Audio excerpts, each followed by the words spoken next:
আপনারা সংবাদ পরিবেশনের ক্ষেত্রে সত্যকে উদ্ঘাটন করা, অর্থাৎ সাদাকে সাদা কালোকে কালো। আমরা যদি এই নীতিতে থাকি, তাহলে সেটা যদি আমার বিরুদ্ধে হয়, তাহলে সত্য যদি আমার বিরুদ্ধে হয়, সেটা হবে একজন সাংবাদিকের সবচেয়ে বড় পাওয়া।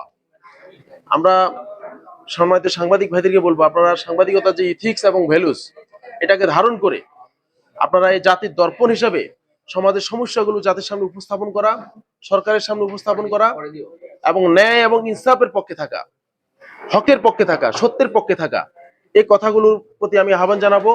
সর্বোপরি আপনাদেরকে সবাইকে মোবারকবাদ জানাচ্ছি বাংলাদেশ জামাত ইসলামীর পক্ষ থেকে।